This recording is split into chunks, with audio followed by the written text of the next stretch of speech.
Hi guys, it's Bonnie, and what's your name?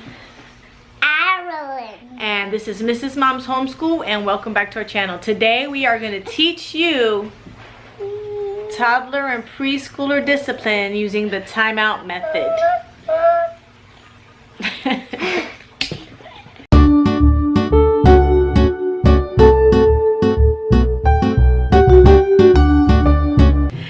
Are you going to help me make a video? You know what we're going to show our friends? How to do timeouts. Will you pretend with me? Will you pretend to get in trouble without crying? You gonna pretend? Okay, well, I'm gonna pretend to give you a timeout, okay? Okay, so this is using the timeout method for discipline, which is how we effectively discipline our children, okay? So, first step is to give a warning. Marilyn, stop doing that. I'm pretending, okay? The second step is, if she does it again, you get a second warning. Marilyn, Mommy said not to do that. If you do it again, you're going on timeout. You're pretending? Yeah, I'm pretending. If you give clear expectations, your child will know she has a warning and she has the time to make the right choices. Okay, so, Marilyn, Mommy told you not to do that and you didn't listen, so now you got to go sit on timeout. You're pretending. I'm pretending, okay? I just think it's real. It's not real.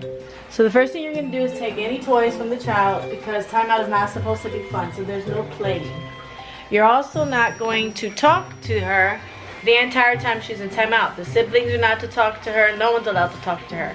And you do 1 minute for each age. So how old are you? 3. She's 3, so she gets a 3-minute timeout. Okay? So you have to restate why you're putting her on timeout so she understands. Mommy's putting you on timeout because you didn't listen when I told you to stop doing that thing. So you have to sit on timeout for 3 minutes. We're pretending, right? We're pretending. Yeah. I just want to go. Just want to go. Then we set a timer for 3 minutes. Alexa, set a timer for 3 minutes. And she stays in timeout for 3 minutes.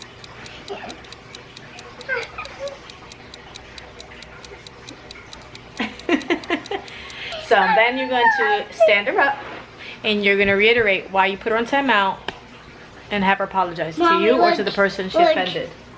If she hit her brother or sister, I would have her apologize to them, or if she was rude to somebody, she would apologize to them. Mommy put you on timeout because you did that thing I told you not to do. What do you say to Mommy? Sorry, Mommy. Hey, huggy. Make sure you give her a hug and reinforce it. I love you. You be a good listener, okay? Okay?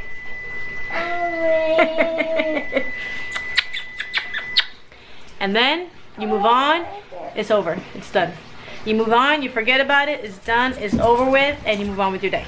Mom, if you do it like this, it looks prettier. So I hope you guys, so I hope I made that a little clearer how to use a timeout method for your kids. I know a lot of you guys do this, but I know some of you guys don't do it. There's totally different ways to discipline your child. This has worked for us. I have 3 children. My oldest is 11. My son is 7. And this little one here is 3. And it's worked for us for all these years. Our children are very well behaved. We always get compliments on their behavior everywhere we go. And I've never once had to discipline them in any other way but using the timeout method.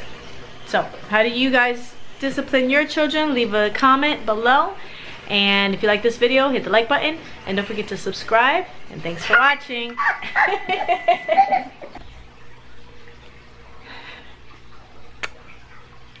Because the kids.